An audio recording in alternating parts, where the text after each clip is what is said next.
Hi hello welcome to Xylem teaching exams. ഞാൻ ലിയ. സ്ഥിരമായിട്ട് teaching എക്സാംസിന് ചോദ്യം വരുന്ന ഒരു ഏരിയയുമായിട്ടാണ് ഞാൻ ഇന്ന് നിങ്ങളുടെ മുന്നിൽ വന്നിട്ടുള്ളത്. നമുക്കറിയാം ടീച്ചിങ് എക്സാംസിന് പൊതുവെ സൈക്കോളജി എന്ന് പറയുന്ന ഒരു സബ്ജക്റ്റിൽ നിന്നും ധാരാളം ക്വസ്റ്റ്യൻസ് വരാറുണ്ട്. നമുക്ക് വളരെ എളുപ്പത്തിൽ സ്കോർ ചെയ്യാൻ പറ്റുന്ന ഒരു ഏരിയ കൂടിയാണ് സൈക്കോളജി എന്ന് പറയുന്നത്. വളരെ കൃത്യമായിട്ട് നമ്മൾ കോൺസെപ്റ്റുകളും കാര്യങ്ങളൊക്കെ പഠിച്ചു കഴിഞ്ഞാൽ വളരെ സിമ്പിളായിട്ട് നമുക്ക് ക്വസ്റ്റ്യൻസിന് നല്ല ക്ലിയർ ആയിട്ട് തന്നെ ഉത്തരങ്ങൾ എഴുതാനായിട്ട് സാധിക്കും. ഒരുപാട് കൺഫ്യൂഷൻസ് ഉണ്ടാക്കുന്ന കാര്യങ്ങളൊന്നും തന്നെ സൈക്കോളജിയിൽ നിന്ന് വരാറില്ല. അപ്പൊ സ്ഥിരമായിട്ട് ഇപ്പൊ കേട്ടറ്റ് എക്സാമിനാണെങ്കിലും അതുപോലെ തന്നെ LP UP HS സെറ്റ് തുടങ്ങിയിട്ടുള്ള എല്ലാ പരീക്ഷകൾക്കും ചോദ്യം വരുന്ന ഒരു ഏരിയയാണ് ഇന്റലിജൻസ് എന്ന് പറയുന്നത്. അവിടെ നമുക്ക് ബുദ്ധി എന്ന് പറയുന്ന ഒരു ടോപ്പിക്കിൽ നിന്നും ഇഷ്ടംപോലെ കാര്യങ്ങൾ പഠിക്കാനുണ്ട്. നമ്മൾ ടീച്ചിങ് എക്സാംസിന്റെ ഏതൊരു സൈക്കോളജി സിലബസ് എടുത്ത് നോക്കുവാണെങ്കിലും അതിൽ ഇന്റലിജൻസ്, അതുമായി ബന്ധപ്പെട്ടുള്ള തിയറീസ്, ഇന്റലിജൻസിനെ സ്വാധീനിക്കുന്ന കുറേയധികം ഘടകങ്ങൾ വരുന്നുണ്ട്. ഇങ്ങനെ കുറേ കാര്യങ്ങൾ പഠിക്കുന്നുണ്ട്. അവിടെ തന്നെ നമ്മൾ ഇന്റലിജൻസുമായി ബന്ധപ്പെട്ടിട്ടുള്ള ഒരുപാട് തിയറീസ് കാണുന്നുണ്ടെന്ന് പറഞ്ഞു അല്ലെ. നമുക്കിപ്പോ യൂണിറ്ററി ഫാക്ടർ തിയറി വരുന്നുണ്ട്, 2 ഫാക്ടർ തിയറി വരുന്നുണ്ട്, സ്ട്രക്ചർ ഓഫ് ഇന്റലക്ട് എന്ന് പറയുന്ന ഒരു തിയറി ഉണ്ട്, ട്രയാർക്കിക് മോഡൽ ഓഫ് ഇന്റലിജൻസ്, ഇങ്ങനെ കുറേ അധികം തിയറീസ് വരുന്നുണ്ട്. അതില് വളരെ പ്രധാനപ്പെട്ട ഒരു തിയറിയാണ് ബഹുമുഖ സിദ്ധാന്തം അല്ലെങ്കിൽ മൾട്ടിപ്പിൾ ഇന്റലിജൻസ് തിയറി. ബഹുമുഖ ബുദ്ധി സിദ്ധാന്തം അല്ലെങ്കിൽ മൾട്ടിപ്പിൾ ഇന്റലിജൻസ് തിയറി എന്നറിയപ്പെടുന്നത്. അപ്പം അവിടെ നമ്മുടെ യൂണിറ്ററി ഫാക്ടർ തിയറിക്ക് എഗെയിൻസ്റ്റ് ആയിട്ടും അതുപോലെ തന്നെ 2 ഫാക്ടർ തിയറിക്ക് എഗെയിൻസ്റ്റ് ആയിട്ട് വന്നിട്ടുള്ള നമ്മുടെ ഹവാർഡ് ഗാർണർ കൊണ്ടുവന്നിട്ടുള്ള ഒരു തിയറിയാണ് ബഹുമുഖ ബുദ്ധി സിദ്ധാന്തം എന്ന് പറയുന്നത്. സാധാരണഗതിയിൽ ബുദ്ധി എന്ന് പറയുന്നത് വളരെ വൈഡ് ആയിട്ടുള്ള ഒരു കോൺസെപ്റ്റ് ആണ്. ഇന്നത് മാത്രമാണ് ബുദ്ധി എന്നുള്ള രീതിയിലോട്ട് നമുക്ക് എന്ത് ചെയ്യാൻ പറ്റില്ല, ബുദ്ധിയെ ഡിഫൈൻ ചെയ്യാനായിട്ട് പറ്റില്ല അല്ലെ. കാര്യങ്ങളെ യുക്തിപൂർവം ചിന്തിക്കുവാനും ആശയപരമായിട്ട് കാര്യങ്ങളെ മനസ്സിലാക്കുവാനും വസ്തുതകൾ തമ്മിലുള്ള ബന്ധം കണ്ടെത്തുവാനും ശരിയായ രീതിയിൽ നമുക്ക് വരുന്ന പ്രശ്നങ്ങളെ ശരിയായ രീതിയിൽ സോൾവ് ചെയ്യാനും കഴിയുന്ന അല്ലെങ്കിൽ അതിനുള്ള സമഗ്ര ശേഷിയുടെ ഒരു ആകെ തുക എന്നുള്ള രീതിയിലാണ് നമ്മൾ എന്തിനെ കാണാറുള്ളത്, ബുദ്ധിനെ കാണാറുള്ളത്. ഓക്കെ, അപ്പൊ എല്ലാ ആളുകൾക്കും എന്തുണ്ട്, ബുദ്ധി വരുന്നുണ്ട്. ബുദ്ധിയില് ഒരു ഘടകമല്ല, 2 ഘടകമല്ല, മറിച്ച് കുറെ അധികം ഘടകങ്ങളുള്ള ഒരു കോൺസെപ്റ്റ് ആണ് ബുദ്ധി എന്ന രീതിയിലേക്ക് ആര് പറഞ്ഞു വെക്കുന്നത്, ഹവാർഡ് ഗാർണർ പറഞ്ഞു വെക്കുന്നത്. അപ്പോൾ ഈ ഒരു സെഷനിൽ കൂടെ നമ്മൾ ഡീറ്റെയിൽ ആയിട്ട് നോക്കാൻ പോകുന്നത് ഹവാർഡ് ഗാർണറുടെ ബഹുമുഖ ബുദ്ധി സിദ്ധാന്തമാണ്. സാധാരണഗതിയിൽ ബുദ്ധി എന്ന് പറയുമ്പോൾ അതിൽ കുറേയധികം സവിശേഷതകൾ വരുന്നുണ്ട്, കുറേയധികം കഴിവുകൾ നമുക്ക് ബുദ്ധിയുടെ ഭാഗമായിട്ട് കാണാൻ പറ്റും എന്നൊക്കെയാണ് ഗാർഡനർ പറഞ്ഞു വെക്കുന്നത്.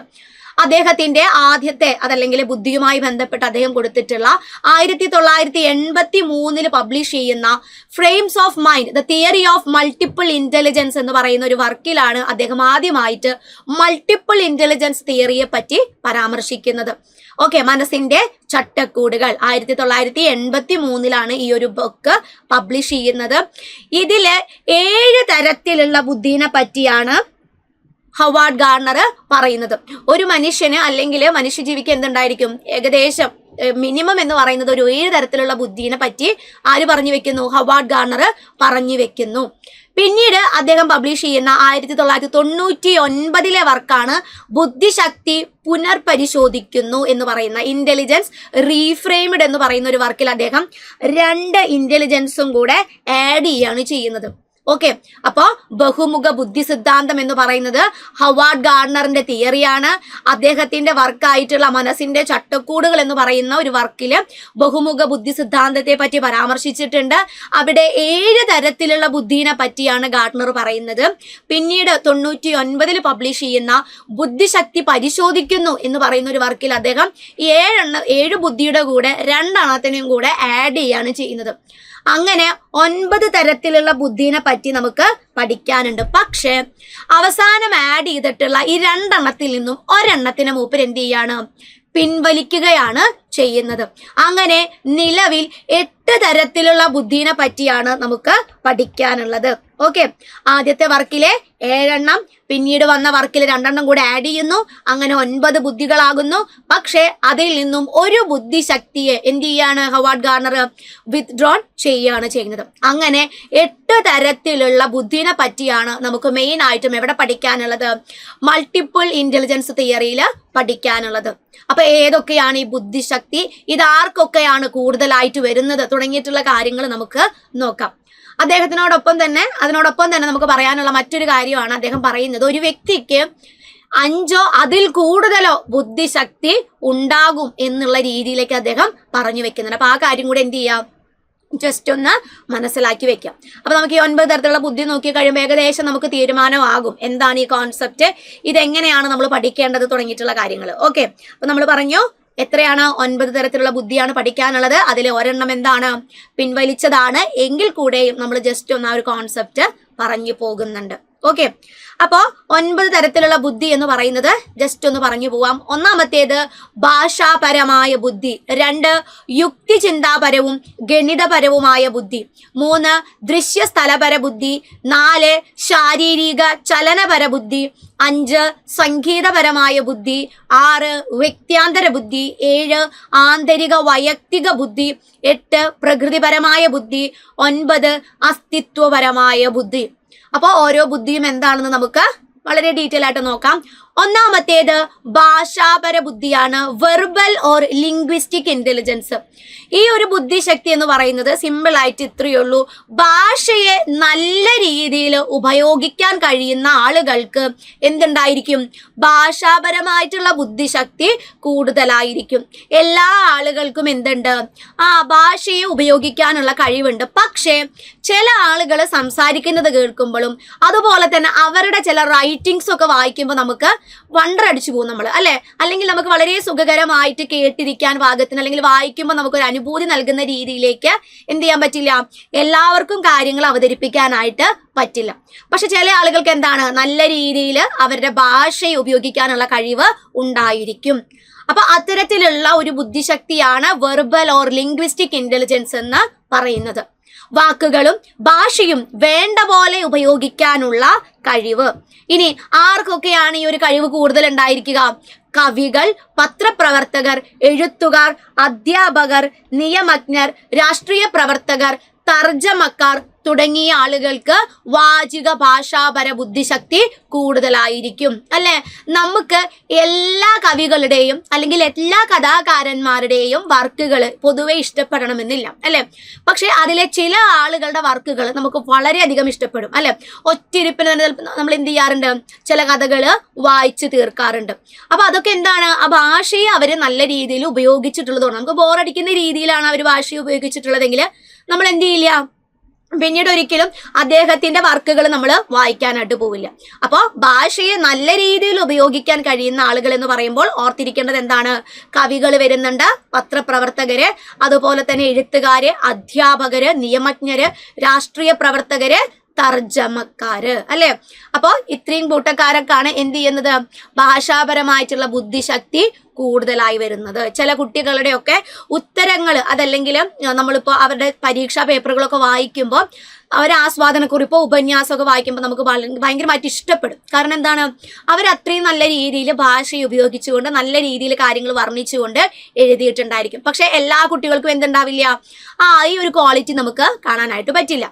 ഇനി രണ്ടാമത്തെ ബുദ്ധിശക്തി എന്ന് പറയുന്നത് യുക്തിചിന്താപരവും ഗണിതപരവുമായിട്ടുള്ള ബുദ്ധിയാണ്. യുക്തിചിന്താപരവും ഗണിതപരവുമായ ബുദ്ധിശക്തി, ലോജിക്കൽ ഓർ മാത്തമാറ്റിക്കൽ ഇന്റലിജൻസ്. ഈ കഴിവ് ആർക്കായിരിക്കും, അല്ലെങ്കിൽ ഈ ഒരു ബുദ്ധിശക്തി എന്തായാലും പറയുന്നത്, ശരിയായ രീതിയിൽ യുക്തിപൂർവം ചിന്തിക്കാൻ കഴിയുന്ന ആളുകൾക്കാണ് ഈ ഒരു തരത്തിലുള്ള ബുദ്ധിശക്തി കൂടുതലായി വരുന്നത്. കാര്യങ്ങളെ ലോജിക്കലി തിങ്ക് ചെയ്യാനായിട്ടുള്ള കഴിവ്. അതിനോടൊപ്പം തന്നെ എന്തും കൂടെ വരുന്നുണ്ട്, ആശയങ്ങളുടെ പരസ്പര ബന്ധം കണ്ടുപിടിക്കാനും അമൂർത്ത ചിന്തനത്തിന് കഴിയുന്നതും ഈ ഒരു ബുദ്ധിശക്തി കൂടുതലുള്ള ആളുകൾക്ക് സാധിക്കും, അല്ലെ? എല്ലാ പ്രശ്നങ്ങളും ഇപ്പൊ നമ്മുടെ സൊസൈറ്റിയിൽ പലതരത്തിലുള്ള പ്രശ്നങ്ങൾ നടക്കുന്നുണ്ട്, അല്ലെങ്കിൽ നമ്മുടെ ക്ലാസ് റൂമിൽ ഇഷ്ടംപോലെ പ്രശ്നങ്ങൾ നടക്കുന്നുണ്ട്. ഈ നടക്കുന്ന പ്രശ്നങ്ങളുടെ എല്ലാ കാരണങ്ങളും നമ്മൾ എന്ത് ചെയ്യാറില്ല, അന്വേഷിച്ചറിയാറില്ല. പക്ഷെ ചില കുട്ടികൾ അതല്ലെങ്കിൽ ചില ആളുകൾ എന്ത് ചെയ്യാറുണ്ട്, അവരെ ചുറ്റുപാട് നടക്കുന്ന കാര്യങ്ങൾ എന്താണെന്നും എന്തുകൊണ്ടാണ് അവിടെ അങ്ങനെ സംഭവിച്ചത്, അതിനുള്ള കാരണങ്ങൾ എന്തായിരിക്കും, അതിനുള്ള പരിഹാരം എന്തായിരിക്കും എന്നുള്ള രീതിയിലേക്ക് നിരന്തരമായി ചിന്തിക്കുന്ന അല്ലെങ്കിൽ ശരിയായ രീതിയിൽ ചിന്തിക്കാൻ കഴിയുന്ന ആളുകൾ ഉണ്ടാവും. അപ്പൊ അത്തരത്തിലുള്ള ആളുകളിലാണ് നമുക്ക് എന്ത് കാണാൻ പറ്റുന്നത്? യുക്തിചിന്താപരവും ഗണിതപരവുമായിട്ടുള്ള ബുദ്ധിശക്തി കൂടുതലായി കാണാൻ പറ്റുന്നത്. ഇവര് കൂടുതലായിട്ടും എന്താണ്, സംഖ്യാധിഷ്ഠിതമായിട്ടുള്ള രീതിയിലായിരിക്കും ആശയങ്ങളെ അവതരിപ്പിക്കുന്നത്. കാര്യങ്ങളെ കൃത്യമായിട്ട് പറയുന്ന ആളുകൾ. ഓക്കെ, അവര് പറയുന്ന കാര്യങ്ങളൊക്കെ എന്തുണ്ടായിരിക്കും? ഒരു ലോജിക് സെൻസ് ഉണ്ടായിരിക്കും. ഓക്കെ, ഇനി ആർക്കൊക്കെയാണ് ഈ കഴിവ് കൂടുതലായിട്ട് ഉണ്ടായിരിക്കുക? ശാസ്ത്രജ്ഞർ, എഞ്ചിനീയർമാർ, കമ്പ്യൂട്ടർ പ്രോഗ്രാമർ, ഗവേഷകർ, അക്കൗണ്ടന്റ്, ഗണിതജ്ഞർ തുടങ്ങിയ ആളുകൾക്ക് ഈ ബുദ്ധിശക്തി കൂടുതലായിരിക്കും. അപ്പൊ ഇവര് വാക്കുകളെക്കാൾ കൂടുതലായിട്ട് എന്താണ്, സംഖ്യകളെ അടിസ്ഥാനപ്പെടുത്തിക്കൊണ്ടായിരിക്കും കാര്യങ്ങൾ അവതരിപ്പിക്കുന്നത്. എല്ലാത്തിനും എന്തുണ്ടായിരിക്കും? കൃത്യമായിട്ടുള്ള ഒരു കാരണം ഉണ്ടായിരിക്കും. അല്ലെ?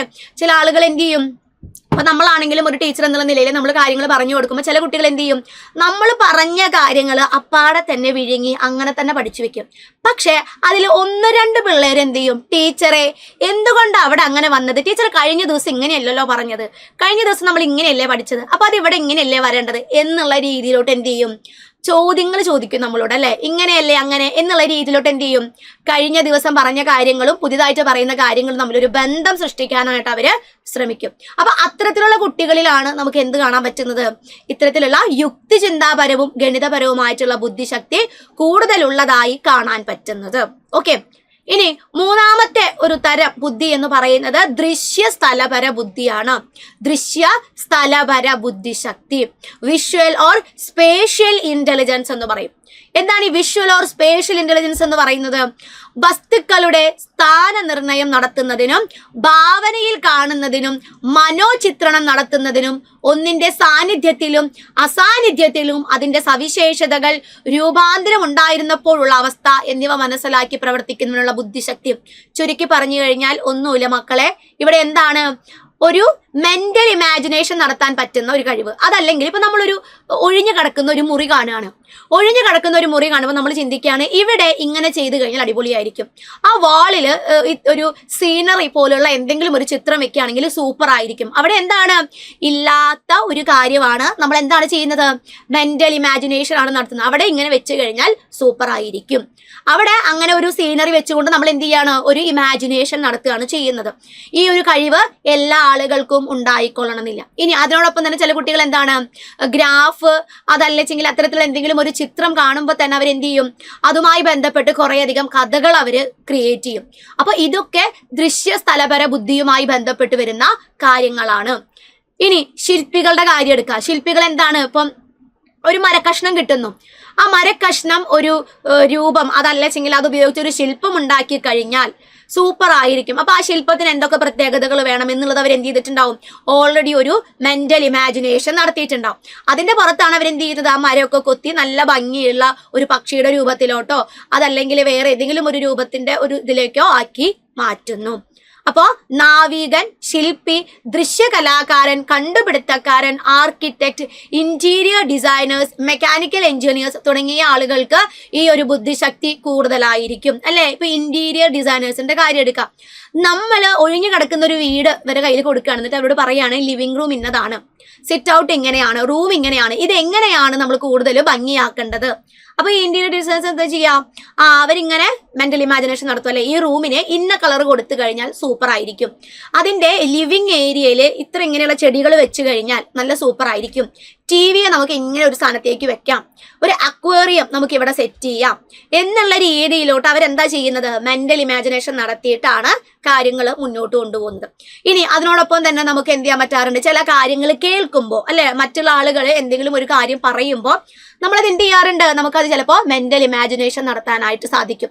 ഇപ്പോൾ ഏതെങ്കിലും ഒരു സിനിമ കഥ നമ്മുടെ ഫ്രണ്ട് പോയി കണ്ടു, സിനിമ പോയി കണ്ടു, അപ്പൊ നമ്മൾ ചോദിക്കാനായിട്ട് ഈ സിനിമ എങ്ങനെയുണ്ടായിരുന്നു, സൂപ്പർ ആയിരുന്നു എന്ന് ചോദിക്കുമ്പോൾ അവൾ എന്താ ചെയ്യുന്നത്, ഈ കഥ ഇങ്ങനെ പറഞ്ഞുകൊണ്ടിരിക്കുകയാണ്. അപ്പൊ ഇങ്ങനെ കഥ പറഞ്ഞുകൊണ്ടിരിക്കുമ്പോൾ അതിപ്പോ എന്താണ്, ദുൽഖർ സൽമാന്റെയും അതേപോലെ തന്നെ വേറെ ഏതെങ്കിലും ഒരു നായികയുടെയും കഥയാണ്. അപ്പൊ നമുക്ക് എന്താണ്, അവള് പറയുന്ന കാര്യങ്ങൾ അതുപോലെ തന്നെ നമുക്ക് ഇങ്ങനെ മനോചിത്രണം അല്ലെ, മെന്റൽ ഇമാജിനേഷൻ ചെയ്യാൻ പറ്റുന്നുണ്ടെങ്കിൽ നമുക്കൊക്കെ എന്താണ്, ദൃശ്യസ്ഥലപര ബുദ്ധിശക്തി കൂടുതലാണ്. അപ്പൊ കാര്യങ്ങളെ എന്ത് ചെയ്യാനായിട്ടുള്ള കഴിവാണ്, ഇമാജിനേഷൻ നടത്താനായിട്ടുള്ള കഴിവ്. അതാണ് ദൃശ്യസ്ഥലപര ബുദ്ധിയുടെ ഭാഗമായിട്ട് വരുന്നത്. ഇനി നാലാമത്തെ തരം ബുദ്ധിശക്തി എന്ന് പറയുന്നത് ശാരീരിക ചലനപര ബുദ്ധിയാണ്, ബോഡിലി കൈനസ്തെറ്റിക് ഇന്റലിജൻസ് എന്ന് പറയുന്നത്. ഈ ഒരു ബുദ്ധിശക്തി കൂടുതലുള്ളത് നമ്മുടെ ശരീരത്തെ അതല്ലെങ്കിൽ ആർക്കാണോ അവരുടെ ശരീരത്തെ വളരെ എഫക്റ്റീവായ രീതിയിൽ നല്ല രീതിയിൽ ഉപയോഗപ്പെടുത്താൻ കഴിയുന്നത് അവരിലാണ് ശാരീരിക ചലനപര ബുദ്ധിശക്തി കൂടുതലായിട്ടുള്ളത്. ശരീരത്തെ അതിൻ്റെ ഉയർന്ന സാധ്യതകളിൽ അഥവാ സാധ്യമായ ഉയർന്ന തലങ്ങളിൽ പ്രയോജനപ്പെടുത്തുന്നതിനാണ് നമുക്ക് ഏതായിട്ട് പറയുന്നത് ശാരീരിക ചലനപര ബുദ്ധിയായിട്ട് പറയുന്നത്. നമ്മുടെ ശരീരത്തെ നല്ല രീതിയിൽ എന്ത് ചെയ്യാണ് നമ്മൾ പോസിറ്റീവായിട്ടുള്ള കാര്യങ്ങളിലോട്ട് ഉപയോഗപ്പെടുത്തുന്നു. അവിടെ ഈ കഴിവ് ആർക്കൊക്കെ ആയിരിക്കും കൂടുതലുണ്ടായിരിക്കുക? ഡാൻസേഴ്സ് അല്ലേ? ഡാൻസ് ചെയ്യുന്നവരെന്താണ് അവരുടെ ശരീരത്തെ നല്ല മെയ്വഴക്കത്തോടു കൂടിയാണ് അവരെന്ത് ചെയ്യുന്നത് അവതരിപ്പിക്കുന്നത്. അതിനോടൊപ്പം തന്നെ അവരെന്ത് ചെയ്യുന്നുണ്ട്? അവർ ശരീരത്തെ നല്ല ഫുഡൊക്കെ കൊടുത്ത് നല്ല എക്സസൈസും കാര്യങ്ങളൊക്കെ കൊടുത്ത് റെസ്റ്റും കാര്യങ്ങളൊക്കെ കൊടുത്ത് അവരെന്ത് ചെയ്യുന്നുണ്ടാവും? നല്ല രീതിയിൽ ടേക്ക് കെയർ ചെയ്യുന്നുണ്ടാവും. ഇനി ആരൊക്കെയാണ്? കായിക താരങ്ങൾ, കായിക അധ്യാപകർ, ഇവരൊക്കെ തന്നെ എന്താണ് അവരുടെ ശരീരത്തെ എഫക്റ്റീവായ രീതിയിൽ അല്ലെങ്കിൽ ഉയർന്ന സാധ്യതകളിൽ ഉപയോഗപ്പെടുത്തുന്ന ആളുകളാണ്. അഗ്നിശമന പ്രവർത്തകർ, ശില്പികള്, സർക്കസ് താരങ്ങൾ, ഇവരൊക്കെ തന്നെ എന്താണ് അവരുടെ ശരീരത്തെ നല്ല രീതിയിൽ പോസിറ്റീവായിട്ടുള്ള കാര്യങ്ങൾക്ക് ഉപയോഗപ്പെടുത്തുന്നവരാണ്. എല്ലാവർക്കും എന്തുണ്ടാവണമെന്നില്ല, ഈ ശാരീരിക ചലനപര ബുദ്ധിശക്തി ഉണ്ടായിക്കൊള്ളണമെന്ന് നിർബന്ധമില്ല അല്ലെ? ശരീരം ഒന്നും നോക്കാതെ എക്സസൈസ് ഒന്നും ചെയ്യാതെ ഫാസ്റ്റ് ഫുഡും കുറെ കഴിച്ച് അൺഹെൽത്തി ആയിട്ടുള്ള കുറെ ഈറ്റിംഗ് ഹാബിറ്റ് ഒക്കെ കൊണ്ട് നടക്കുന്ന ആളുകൾക്ക് എന്തുണ്ടെന്ന് പറയാൻ പറ്റില്ല. നമുക്ക് ശാരീരിക ചലനപര ബുദ്ധിശക്തി കൂടുതലുണ്ടെന്ന് നമുക്ക് പറയാനായിട്ട് പറ്റില്ല.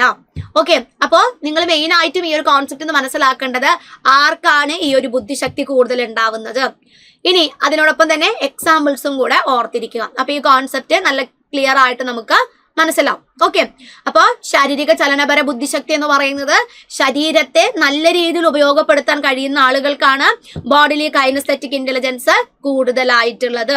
ഉദാഹരണമായിട്ട് നമ്മൾ പറഞ്ഞു കായിക താരങ്ങള്, കായിക അധ്യാപകര്, നർത്തകൻ, അതേപോലെ തന്നെ നടന്മാര്, അഗ്നിശമന പ്രവർത്തകര്, ശില്പികള്, സർക്കസ് താരങ്ങൾ. ഇവരെ ചലനങ്ങളിലൂടെയാണ് എന്ത് ചെയ്യുന്നത്?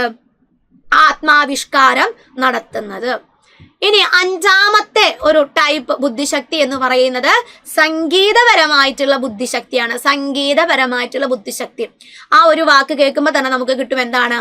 സംഗീതത്തെ നല്ല രീതിയിൽ ഉപയോഗപ്പെടുത്താൻ കഴിയുന്ന ആളുകള്, സംഗീതം ആസ്വദിക്കുക, സംഗീതം സൃഷ്ടിക്കുക, അതുപോലെ തന്നെ എന്താണ് ശബ്ദത്തിന്റെയും താളത്തിന്റെയും രൂപമാതൃകകളുടെയും അടിസ്ഥാനത്തിൽ ചിന്തിക്കാൻ ശേഷിയുള്ളവർ. ഓക്കെ, ഇവരെന്താണ്? ഇവർ ചെയ്യുന്ന എല്ലാ കാര്യത്തിലും നമുക്കൊരു താളം അല്ലെങ്കിൽ ഒരു ശബ്ദത്തിന്റെ ഒരു സാന്നിധ്യം അതൊക്കെ നമുക്ക് കാണാൻ പറ്റുന്നുണ്ടെങ്കിൽ അവരിൽ എന്തുണ്ട്? സംഗീതപരമായിട്ടുള്ള ബുദ്ധിശക്തി കൂടുതലായിരിക്കും. ഇപ്പോൾ ചില ആളുകളുടെ സംസാരം കേട്ട് കഴിഞ്ഞാൽ അതിന് എന്തുണ്ടായിരിക്കും? ഒരു താളം ഉണ്ടായിരിക്കും. ഇനി അതിനോടൊപ്പം തന്നെ ചില കുട്ടികൾ എന്തൊരു കാര്യം അവർ കിട്ടിക്കഴിഞ്ഞാൽ അവർ പഠിക്കുന്നത് ചിലപ്പോൾ പാട്ടിന്റെ രൂപത്തിലായിരിക്കും. ഇനി അതും അല്ലെങ്കിൽ നല്ല രീതിയിൽ പാടാൻ കഴിയുന്ന ആളുകൾ, നല്ല രീതിയിൽ പാട്ട് ആസ്വദിക്കാൻ കഴിയുന്ന ആളുകൾ, നല്ല രീതിയിൽ പാട്ട് കമ്പോസ് ചെയ്യാൻ കഴിയുന്ന ആളുകൾ, ഇവരിലൊക്കെ തന്നെ നമുക്ക് എന്ത് കാണാൻ പറ്റും?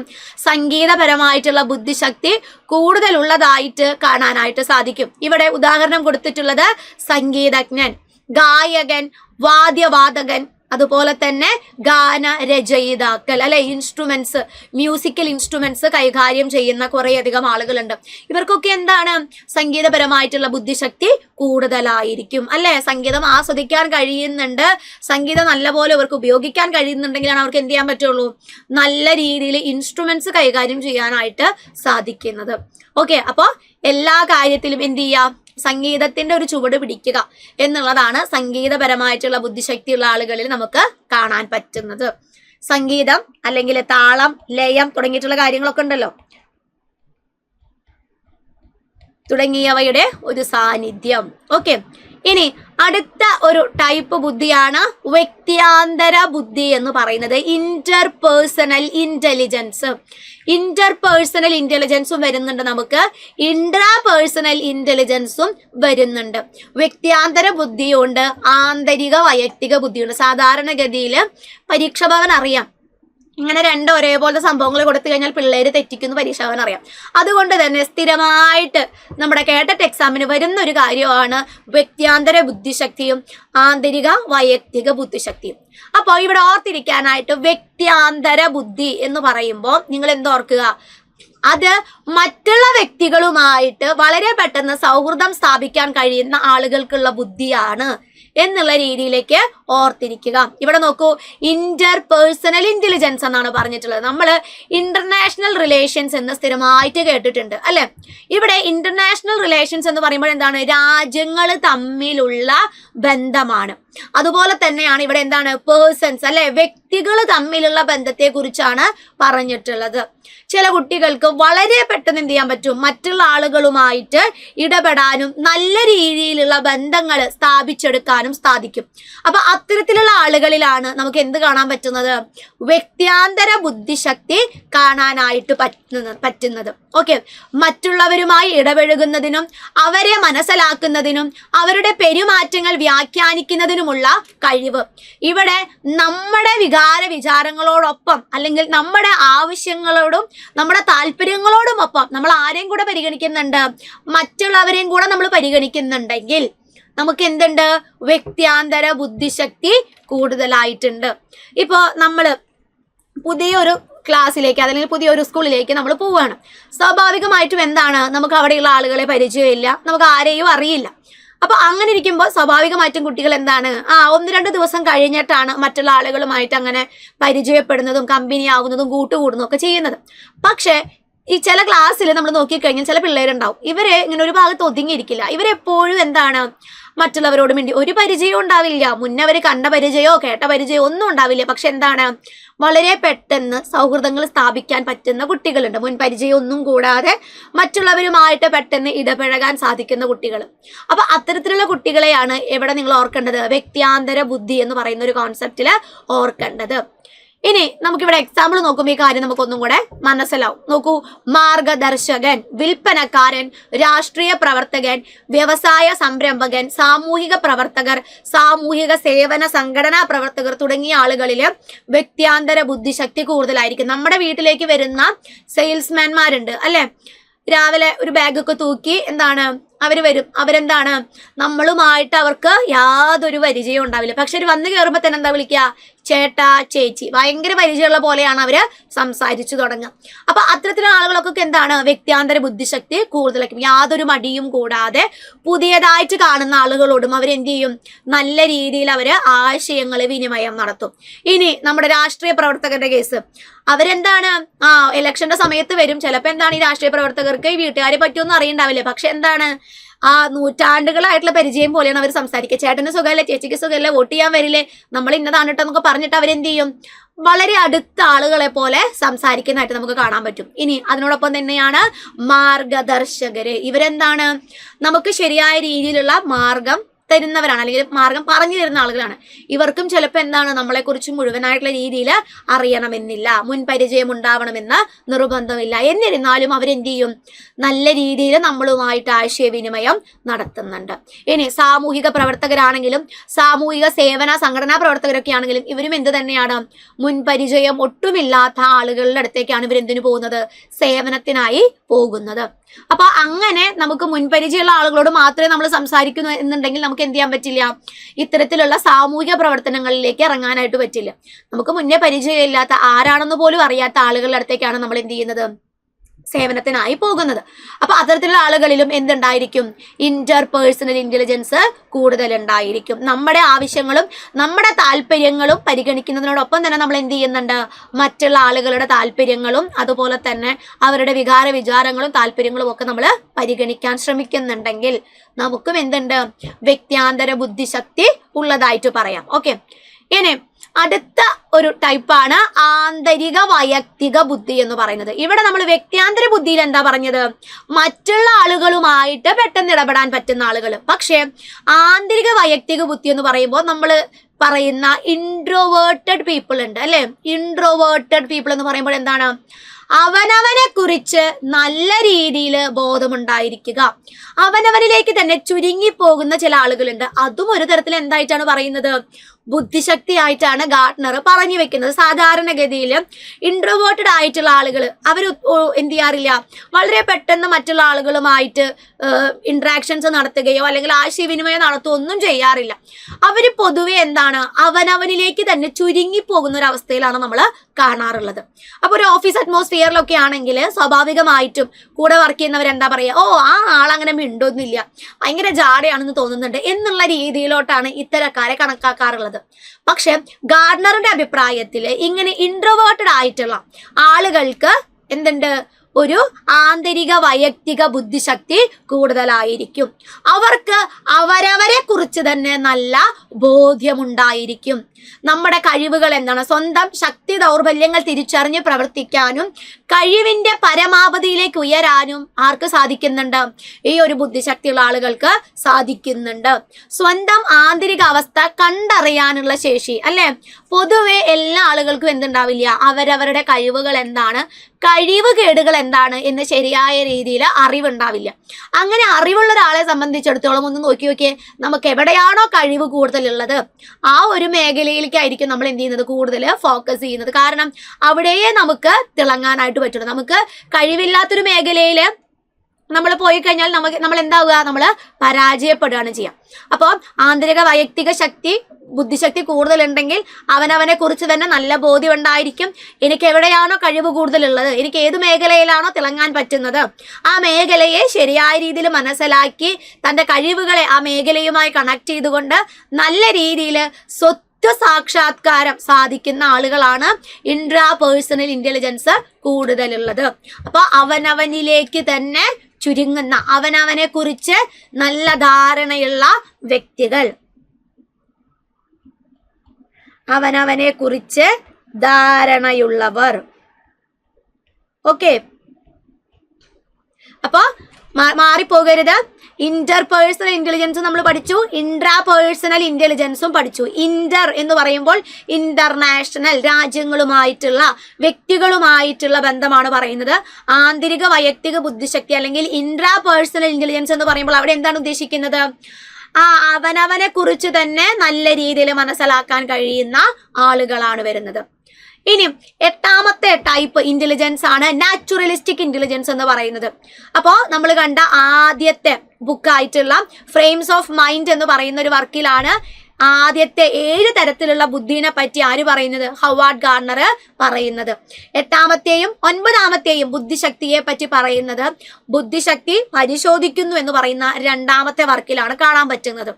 ഇതില് വിത്ഡ്രോൺ ചെയ്യുന്ന ഒരു ഇന്റലിജൻസ് ഉണ്ടെന്ന് നമ്മൾ പറഞ്ഞു അല്ലെ.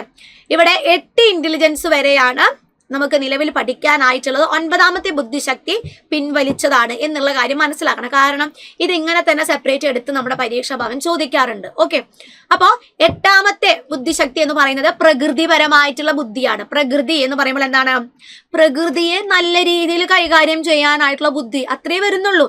പ്രകൃതിയുടെ സവിശേഷതകളെ ആദരിക്കുവാനും അതിനെ മനസ്സിലാക്കുവാനും ആസ്വദിക്കുവാനും വൈവിധ്യങ്ങളെ കണ്ടറിയുവാനും അവയെ സംരക്ഷിക്കുവാനും അതിനായി പ്രവർത്തിക്കാനും ഒക്കെ കഴിയുന്ന ബുദ്ധി.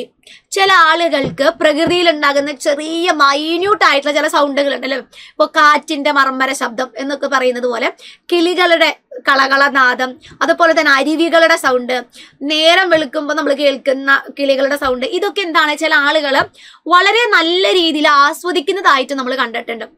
പിന്നെ അതുപോലെ തന്നെ കുറെ നാളത്തെ വെയിലിന് ശേഷം പെയ്യുന്ന ഒരു മഴ, ആ മഴ പെയ്യുന്ന സമയത്ത് മണ്ണിൽ നിന്ന് വരുന്ന ഒരു തരം മണമുണ്ട് അല്ലെ, പുതു മണ്ണിന്റെ മണം എന്നൊക്കെ പറയുന്ന രീതിയിൽ നമ്മൾ ആസ്വദിക്കാറുള്ളത്. അതൊക്കെ നമുക്ക് നല്ല രീതിയിൽ ആസ്വദിക്കാൻ പറ്റുന്നുണ്ടെങ്കിൽ നമുക്ക് എന്തിനുള്ള കഴിവുണ്ട്, പ്രകൃതിപരമായിട്ടുള്ള ബുദ്ധിശക്തിയുണ്ട്. അപ്പൊ പ്രകൃതിയിൽ നടക്കുന്ന ഈ പ്രതിഭാസങ്ങളെ അതല്ലെങ്കിൽ പ്രകൃതിയിലുള്ള സവിശേഷതകളെ നല്ലപോലെ ആദരിക്കുവാനും ആസ്വദിക്കുവാനും വൈവിധ്യങ്ങളെ മനസ്സിലാക്കുവാനും അവയെ സംരക്ഷിക്കാനും ഒക്കെ നമുക്ക് കഴിയുന്നുണ്ടെങ്കിൽ അതിനുള്ള കഴിവിനെയാണ് ഇവിടെ പ്രകൃതിപരമായിട്ടുള്ള ബുദ്ധിയായിട്ട് ഗാർട്ട്നർ പറഞ്ഞു വെക്കുന്നത്. ഇവിടെ താൻ പ്രകൃതിയുടെ ഭാഗമാണെന്ന് തിരിച്ചറിയുന്നു. അതിനോടൊപ്പം തന്നെ എന്താണ്, പ്രകൃതിയോട് എനിക്ക് ചില ഉത്തരവാദിത്തങ്ങളുണ്ട്, അത് നമുക്ക് എന്ത് ചെയ്യാൻ പറ്റണം, നല്ല രീതിയിൽ പൂർത്തിയാക്കാനായിട്ട് സാധിക്കണം. ഇനി ആർക്കൊക്കെയാണ് ഈ ബുദ്ധിശക്തി കൂടുതൽ ഉണ്ടായിരിക്കുക, കർഷകർ, സസ്യശാസ്ത്രജ്ഞർ, ഉദ്യാനപാലകർ, ഭൗമശാസ്ത്രജ്ഞർ, പുരാവസ്തു വിദഗ്ധർ, ഇവരൊക്കെ നോക്കിക്കഴിഞ്ഞാൽ എന്താണ്, പ്രകൃതിയെ പോസിറ്റീവായിട്ടുള്ള രീതിയിൽ നോക്കിക്കാണുന്ന ആളുകളാണ്. നമ്മൾ ഇപ്പോൾ നമ്മുടെ ജോലി കഴിഞ്ഞിട്ടോ ക്ലാസ് കഴിഞ്ഞിട്ടോ നമ്മളിങ്ങനെ റോഡ് സൈഡിൽ കൂടെ നടന്നു പോകണം. നമ്മൾ ഒറ്റയ്ക്കാണ് നടന്നു പോകുന്നത്. അപ്പം നമ്മുടെ ഒക്കെ എന്തുണ്ട്, അല്ലെങ്കിൽ നമ്മൾ നടന്നു പോകുന്ന വഴി അരികിലൊക്കെ നിറയെ ചെടികളുണ്ട്. സ്വാഭാവികമായിട്ടും നമ്മൾ ഒറ്റയ്ക്കാണ് നടന്നു പോകുന്നത്, നമുക്ക് വേറൊരു പണിയും ഇല്ല ചെയ്യാനായിട്ട്. അപ്പോൾ നമ്മൾ എന്ത് ചെയ്യും, ആ റോഡ് സൈഡിൽ നിൽക്കുന്ന ആ ചെടിയുടെ ഇലയൊന്ന് പിടിക്കും. ആ പിടിച്ച് വലിച്ചിടാതെ എന്ത് ചെയ്യും, വെറുതെ ഇങ്ങനെ തിരുമ്പി അത് താഴ്ത്തേക്കിടും. ഇനി അതല്ല ചെറിയ എന്തെങ്കിലും ഒരു പൂവാണ് നമ്മൾ കാണുന്നതെങ്കിൽ അത് പൊട്ടിക്കും. അത് പൊട്ടിച്ച് അതിങ്ങനെ തിരുമ്പി അത് താഴ്ത്തേക്കിടും. വീടെത്തുവോളം നമ്മൾ എന്ത് ചെയ്യാറുണ്ട്, ഇങ്ങനത്തെ ചില പരിപാടികളൊക്കെ ചെയ്യാറുണ്ട്. ഇനി അതിനോടൊപ്പം തന്നെ എന്താണ്, ഇപ്പം നമ്മൾ മിഠായി കഴിച്ചു കഴിഞ്ഞാൽ ആ കവർ എന്താണ്, പ്ലാസ്റ്റിക്കിന്റെ കവറാണ്. നമ്മൾ നേരെ ഇങ്ങോട്ടേക്കിടും, താഴ്ത്തേക്കിടും. അപ്പൊ ഇങ്ങനെയുള്ള ചില പ്രവൃത്തികൾ എന്താണ്, പ്രകൃതിപരമായിട്ടുള്ള ബുദ്ധിയുടെ കുറവുള്ളത് കൊണ്ടാണ് നമ്മൾ ഇങ്ങനെ ചെയ്തു വെക്കുന്നത്. അപ്പോൾ അതുകൊണ്ടാണ് പറയുന്നത്, നമ്മൾ വിചാരിക്കും എല്ലാ ആളുകൾക്കും പ്രകൃതിയെ നല്ലപോലെ നോക്കാൻ കഴിവില്ലേ, പ്രകൃതി എല്ലാവരും നല്ല രീതിയിൽ നോക്കുന്നതൊക്കെ നമ്മൾ പറയും. പക്ഷെ നമ്മൾ ചെയ്യുന്ന ഈ ചെറിയ ചെറിയ കാര്യങ്ങൾ ഇതൊക്കെ എന്താണ്, പ്രകൃതിയെ ദോഷമായിട്ടുള്ള രീതിയിൽ ബാധിക്കും എന്നുള്ള രീതിയിൽ തിരിച്ചറിവ് വരുമ്പോഴേ നമുക്ക് എന്തുണ്ടാവുള്ളൂ, പ്രകൃതിപരമായിട്ടുള്ള ബുദ്ധിശക്തി കൂടുതൽ ഉണ്ടാവുന്നത്. ഓക്കെ, അപ്പോൾ കർഷകരെ നോക്കുവാണെങ്കിലും, സസ്യശാസ്ത്രജ്ഞരെ നോക്കുവാണെങ്കിലും, ഉദ്യാനപാലകരെ നോക്കുവാണെങ്കിലും, ഭൗമശാസ്ത്രജ്ഞരെ നോക്കുവാണെങ്കിലും, അവരിലൊക്കെ നമുക്ക് എന്ത് കാണാൻ പറ്റും, അവരെല്ലാവരും പ്രകൃതിയെ പോസിറ്റീവായിട്ടുള്ള രീതിയിലാണ് ഉപയോഗപ്പെടുത്തുന്നത്. ഓക്കെ, അപ്പോൾ നാച്ചുറലിസ്റ്റിക് ഇന്റലിജൻസ് എന്ന് പറയുന്നത് പ്രകൃതിയെ നല്ല രീതിയിൽ നോക്കിക്കാണാനായിട്ടുള്ള കഴിവാണ് ഉദ്ദേശിക്കുന്നത്. ഇനി 9ാമത്തെ ബുദ്ധിശക്തി, ഇതാണ് ഗാർഡ്നർ പിൻവലിച്ച ബുദ്ധിശക്തി. പിൻവലിച്ചതാണെങ്കിലും പാവല്ലേ, നമുക്ക് എന്ത് ചെയ്യാം, സംഭവം എന്താണെന്നൊന്ന് അറിഞ്ഞിരിക്കാം. അസ്തിത്വപരമായിട്ടുള്ള ബുദ്ധി അല്ലെങ്കിൽ എക്സിസ്റ്റൻഷ്യൽ ഇന്റലിജൻസ് എന്ന് പറയും. ഭയങ്കര ഹൈ ലെവലായിട്ടുള്ള ഒരു ഇന്റലിജൻസ് ആണിത്. ഹൈ ലെവലായിട്ടുള്ള ഇന്റലിജൻസ് ആണ്. ഇവിടെ എന്തിനുള്ള കഴിവാണ് പറയുന്നത്, തൻ്റെ തന്നെ നിലനിൽപ്പ് അല്ലെങ്കിൽ അസ്തിത്വം എന്നിവ പരിശോധിക്കാനുള്ള കഴിവ്. ചില ആളുകൾ ഇപ്പോൾ ഋഷിവര്യന്മാരൊക്കെ ഈ ഒരു തരത്തിലുള്ള ബുദ്ധി അവർക്ക് ഭയങ്കര കൂടുതലായിരിക്കും. ഞാൻ എന്തിനു വേണ്ടിയാണ് ഈ ഭൂമിയിലേക്ക് വന്നത്, അല്ലെങ്കിൽ എൻ്റെ സ്പിരിറ്റ് എന്ന് പറയുന്ന ഒരു കോൺസെപ്റ്റ് ഉണ്ട്, അല്ലെ, ആത്മാവ് എന്ന് പറയുന്ന ഒരു കോൺസെപ്റ്റ് ഉണ്ട്. അപ്പൊ എൻ്റെ ആത്മാവിന്റെ ഒരു ജോലി എന്താണ്, എന്ത് ചെയ്തു തീർക്കാൻ വേണ്ടിയിട്ടാണ് എന്നിലുള്ള ആത്മാവ് നിൽക്കുന്നത്, അല്ലെങ്കിൽ ഞാൻ എന്തിനു വേണ്ടി നിൽക്കുന്നു, ഞാൻ മരണത്തിന് ശേഷം ഞാൻ ആരായിട്ട് തീരുന്നു, മരിച്ചതിന് ശേഷം ഞാൻ എങ്ങോട്ടേക്കാണ് പോകുന്നത്, എൻ്റെ കർമ്മ എന്ന് പറയുന്ന ഒരു കോൺസെപ്റ്റ് ഉണ്ട്. എൻ്റെ കർമ്മ എന്താണ്, ഞാൻ എന്താണ് ഈ ലോകത്തിൽ ചെയ്ത് തീർക്കേണ്ടത് തുടങ്ങിയിട്ടുള്ള ഹൈ ലെവലായിട്ടുള്ള ചില ചോദ്യങ്ങളുണ്ട്. അപ്പൊ അത്തരത്തിലുള്ള കാര്യങ്ങളെ പറ്റി ചിന്തിക്കാൻ കഴിയുന്ന ആളുകളാണ് എക്സിസ്റ്റൻഷ്യൽ ഇന്റലിജൻസ് കൂടുതലായിട്ടുള്ളത്. എല്ലാ ആളുകളും എന്ത് ചെയ്യാറില്ല, ഇങ്ങനെയുള്ള ചില ചോദ്യങ്ങളെ പറ്റി ചിന്തിക്കുകയോ അതെന്താണെന്ന് കണ്ടെത്താനോ ശ്രമിക്കാറില്ല. അപ്പൊ നമ്മൾ പറയുന്ന ഈ ഋഷിവര്യന്മാര്, അതുപോലെ തന്നെ ഫിലോസഫേഴ്സ് ഒക്കെ ഉണ്ട് അല്ലെ, ഹൈ ലെവലായിട്ട് ചിന്തിക്കാൻ ശേഷിയുള്ള ചിന്തകന്മാര്, ഇവരൊക്കെയാണ് എന്ത് ചെയ്യുന്നത്, ഇത്തരത്തിലുള്ള തന്റെ തന്നെ നിലനിൽപ്പിനെ കുറിച്ചും തന്റെ മരണത്തെക്കുറിച്ചും മരണത്തിന് ശേഷമുള്ള തന്റെ ജീവിതത്തെക്കുറിച്ചും തന്റെ കർമ്മയെ കുറിച്ചും തന്റെ ആത്മാവിനെ കുറിച്ചും ഒക്കെ ചിന്തിക്കുന്നത്.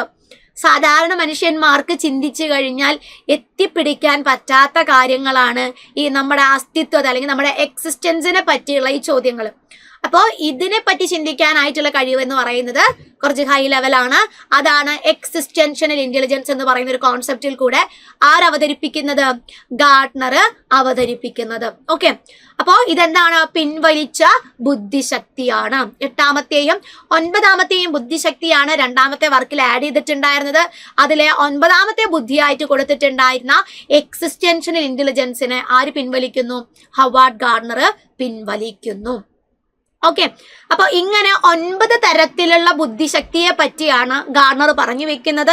ഇതിലെ ചില ആളുകളിൽ നോക്കുമ്പോൾ 7ഓ അതിലധികമോ ബുദ്ധിശക്തി ഉള്ളതായിട്ട് നമുക്ക് കാണാൻ പറ്റാറുണ്ട്. നല്ല രീതിയിൽ ഡാൻസ് കളിക്കാനും നല്ല രീതിയിൽ പാട്ട് പഠിക്കാനും നല്ല രീതിയിൽ പഠിക്കാനും കഴിയുന്ന ഇഷ്ടംപോലെ കുട്ടികളുണ്ട്. അപ്പൊ അവരുടെ കാര്യമൊക്കെ വെച്ച് നോക്കുമ്പോൾ അവർക്ക് എന്താണ്, കുറേ അധികം ബുദ്ധിശക്തി ഉള്ളതായിട്ട് നമുക്ക് കാണാൻ പറ്റും. അതല്ലാതെ ഒരു വ്യക്തിയിൽ ഒരു ബുദ്ധി മാത്രം, അതല്ലെങ്കിൽ ഒരു വ്യക്തിയിൽ ബുദ്ധി 2 തരത്തിൽ മാത്രം എന്നുള്ള രീതിയിലോട്ട് പറയാനായിട്ട് പറ്റില്ല. ബുദ്ധി എന്ന് പറയുമ്പോൾ അവിടെ എന്താണ്, പലതരത്തിലുള്ള കഴിവുകളെ പറ്റി ശേഷികളുടെ ഒക്കെ ഒരു സമാഹാരമായിട്ടാണ് അവതരിപ്പിക്കുന്നത്. അതിലെ 9 തരം, അതിലെ 8 തരമാണ് നമുക്ക് പഠിക്കാനുള്ളത്. ഓക്കെ, ഫൈനലി നമുക്ക് എന്ത് ചെയ്യാം, പെട്ടെന്നൊന്ന് നമുക്ക് ഈ ഒരു 9 തരത്തിലുള്ള ബുദ്ധിയെ പറ്റി ഒന്നും കൂടെ നമുക്കൊന്ന് റിവൈസ് ചെയ്തുകൊണ്ട് ഈ ഒരു സെഷൻ നമുക്ക് അവസാനിപ്പിക്കാം. ഇതില് ആദ്യം കൊടുത്തിട്ടുള്ളത് ഒരു നാച്ചുറലിസ്റ്റിക് ഇന്റലിജൻസ് കൊടുത്തിട്ടുണ്ട്. അവിടെ എന്താണ്, ഒരു ചെടി നനയ്ക്കുന്ന രീതിയിലോട്ട് ഒരു ചിത്രം കൊടുത്തിട്ടുണ്ട് അല്ലെ. അപ്പൊ നാച്ചുറലിസ്റ്റിക് ഇന്റലിജൻസ് എന്ന് പറയുമ്പോൾ അതെന്താണ്, പ്രകൃതിയെ നല്ല രീതിയിൽ നോക്കിക്കാണാനായിട്ടുള്ള കഴിവാണ്. നോക്കൂ, understanding living things and reading nature. പ്രകൃതിയെ നല്ല രീതിയിൽ വായിച്ചറിയാനും അതിനെ മനസ്സിലാക്കാനുമായിട്ടുള്ള കഴിവാണ് നാച്ചുറലിസ്റ്റിക് ഇന്റലിജൻസ് അല്ലെങ്കിൽ പ്രകൃതിപരമായിട്ടുള്ള ബുദ്ധിശക്തി. ഇനി രണ്ടാമത്തത് നോക്കൂ, എന്താണ് ചിത്രത്തിൽ കൊടുത്തിട്ടുള്ളത്, ഒരാള് പാട്ട് പാടുന്ന രീതിയിലേക്കാണ് അവിടെ ഒരു ഇമേജ് കൊടുത്തിട്ടുള്ളത്. മ്യൂസിക്കൽ ഇന്റലിജൻസ് ആണ് ഇവിടെ സൂചിപ്പിക്കുന്നത്. ഓക്കെ, എന്താണ്, നല്ല രീതിയിൽ സൗണ്ട്, അതിന്റെ പിച്ച്, അതിന്റെ ടോണ്, അതിന്റെ റിതം, അതിന്റെ ടിമ്പറൊക്കെ നോക്കിയിട്ട് എന്ത് ചെയ്യാൻ പറ്റുക, നല്ല രീതിയിൽ സംഗീതത്തെ കൈകാര്യം ചെയ്യാനായിട്ടുള്ള ഒരു കഴിവ്. ഇനി മൂന്നാമത്തേത് എന്ന് പറയുന്നത് എന്താണ്, ഒരു പരീക്ഷണം നടത്തുന്ന ആളുടെ രൂപത്തിലുള്ള ഒരു ഇമേജ് ആണ് ഇവിടെ കൊടുത്തിട്ടുള്ളത്. ഇവിടെ എന്താണ്, സംഖ്യാധിഷ്ഠിതമായിട്ട് ചിന്തിക്കാനുള്ള കഴിവാണ്, യുക്തിപൂർവ്വ കാര്യങ്ങളെ മനസ്സിലാക്കാനായിട്ടുള്ള കഴിവാണ്. നമ്മൾ പറഞ്ഞു ലോജിക്കൽ ഓർ മാത്തമാറ്റിക്കൽ ഇന്റലിജൻസ് ആണ് ഈ കൂട്ടത്തിൽ വരുന്നത്. Quantifying things, making hypothesis and proving them അല്ലെ. കൃത്യമായിട്ട് ഒരു കാര്യത്തെക്കുറിച്ച് മനസ്സിലാക്കുകയും അതിനെ ക്വാണ്ടിഫൈ രൂപത്തിലേക്ക് മാറ്റുവാനും ഹൈപ്പോത്തീസിസ് അല്ലെ ഊഹങ്ങൾ കൺസ്ട്രക്ട് ചെയ്യാനും അതിനെ കൃത്യമായ രീതിയിൽ പ്രൂവ് ചെയ്യാനായിട്ടുള്ള കഴിവ് ഒക്കെ വരുന്നത് എവിടെയാണ്, ലോജിക്കൽ ഓർ മാത്തമാറ്റിക്കൽ ഇന്റലിജൻസിലാണ്. ഇനി നാലാമതായിട്ട് വരുന്നത് നോക്കൂ, എക്സിസ്റ്റൻഷ്യൽ ഇന്റലിജൻസ് ആണ്. ഒരാൾ ഇങ്ങനെ ധ്യാനിക്കുന്ന രൂപത്തിലിരിക്കുന്ന ഒരു ഇമേജ്.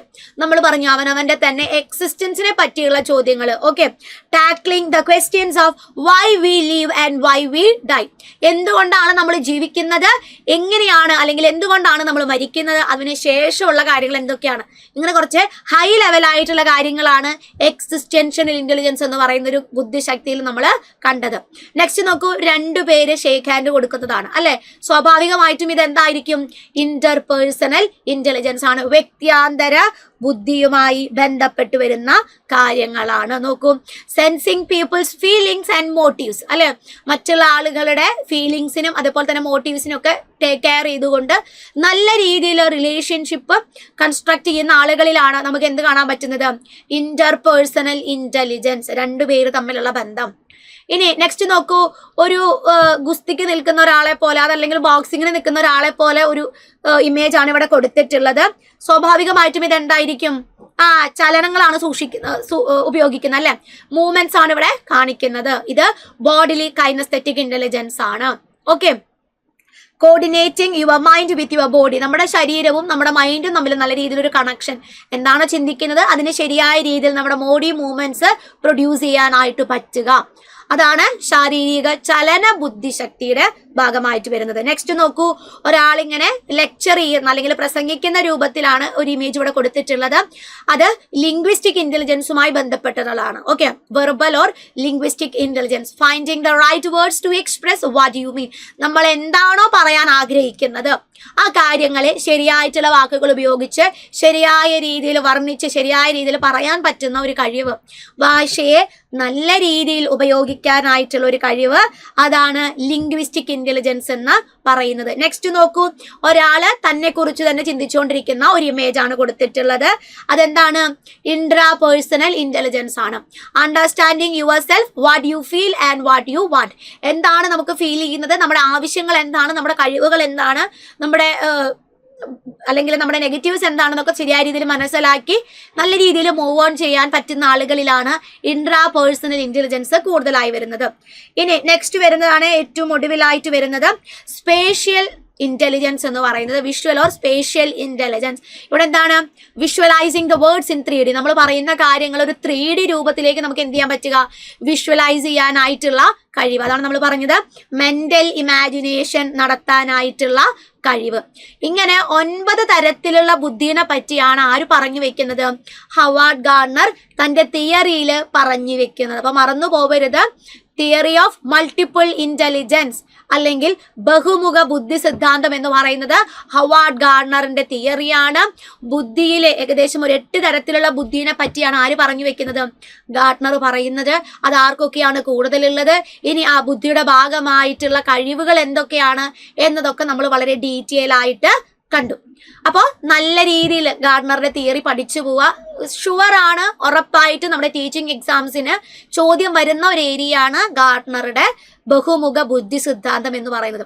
ഇപ്പൊ HSAക്ക് പഠിക്കുന്ന കുട്ടികൾക്കാണെങ്കിലും വളരെ യൂസ്ഫുൾ ആയിട്ടുള്ള ഒരു കോൺസെപ്റ്റ് ആണ് ഗാർഡനറുടെ ബഹുമുഖ ബുദ്ധി സിദ്ധാന്തം എന്ന് പറയുന്നത്. അപ്പൊ HSAക്ക് നമുക്ക് ഇംഗ്ലീഷിലാണ് ക്വസ്റ്റ്യൻസ് വരുന്നത്. എന്നിരുന്നാലും മലയാളത്തിലെ കോൺസെപ്റ്റ് പഠിച്ചത് കൊണ്ട് നിങ്ങൾക്ക് അത് യൂസ്ഫുൾ ആവുകയുള്ളൂ. ഒരിക്കലും നിങ്ങൾക്ക് എന്തായിട്ട് മാറില്ല, അതൊരു നെഗറ്റീവ് ആയിട്ടുള്ള രീതിയിലോട്ട് എഫക്റ്റ് ചെയ്യില്ല. ഞങ്ങൾ HSA ആണ് പഠിക്കുന്നത്, ഞങ്ങൾക്ക് ഇംഗ്ലീഷിൽ വേണമെന്നുള്ള രീതിയിലോട്ട് നിങ്ങൾ എന്ത് ചെയ്യരുത്, വാശി പിടിക്കരുത്. കോൺസെപ്റ്റുകൾ മലയാളത്തിലാണെങ്കിലും പഠിച്ചിരുന്നു കഴിഞ്ഞാൽ നമുക്ക് ഇംഗ്ലീഷിലോട്ട് അതിനെ മാറ്റാനും കോൺസെപ്റ്റുകളെ നല്ല രീതിയിൽ മനസ്സിലാക്കാനും സാധിക്കും. അപ്പോൾ ആ രീതിയിൽ എന്ത് ചെയ്യുക, കാര്യങ്ങൾ പഠിക്കുക. നല്ല രീതിയിൽ പഠിച്ച് നല്ല നിങ്ങൾ ആഗ്രഹിക്കുന്ന ഒരു മേഖലയിൽ എത്തിച്ചേരുക. അടുത്ത കേട്ടിട്ട് എക്സാമിന് വേണ്ടിയിട്ട് പ്രിപ്പയർ ചെയ്യുന്നവരെ നിങ്ങൾ കൃത്യമായിട്ട് പഠിത്തമൊക്കെ തുടങ്ങിയിട്ടുണ്ടായിരിക്കും. അപ്പോൾ ഇങ്ങനെയുള്ള ചില യൂസ്ഫുൾ ആയിട്ടുള്ള വീഡിയോസ് കൃത്യമായിട്ട് വാച്ച് ചെയ്യുക. കൃത്യമായിട്ട് എങ്ങനെയാണ് ക്വസ്റ്റ്യൻസ് വരുന്നത്, എങ്ങനെയാണ് കോൺസെപ്റ്റുകൾ മനസ്സിലാക്കേണ്ടത് എന്നുള്ള കാര്യങ്ങൾ മനസ്സിലാക്കി വെക്കുക. അപ്പോൾ ഇതുപോലെ ഏതെങ്കിലും ടോപ്പിക്സ് നിങ്ങൾക്ക് ഒരു ക്ലാസ് ആയിട്ട് അല്ലെങ്കിൽ ഒരു സെഷൻ ആയിട്ട് വേണമെന്നുണ്ടെങ്കിൽ അതെന്ത് ചെയ്യാം, കൃത്യമായിട്ട് നിങ്ങൾ കമന്റ് ബോക്സിൽ കൊടുക്കുക. അപ്പോൾ നെക്സ്റ്റ് ടൈം നമുക്ക് ആ ഒരു ടോപ്പിക്ക് ഡിസ്കസ് ചെയ്യാം. അപ്പൊ അടുത്ത ഒരു വീഡിയോയിൽ കൂടെ നമുക്ക് അടുത്ത പുതിയ ഒരു ടോപ്പിക്കുമായിട്ട് വീണ്ടും കാണാം. താങ്ക്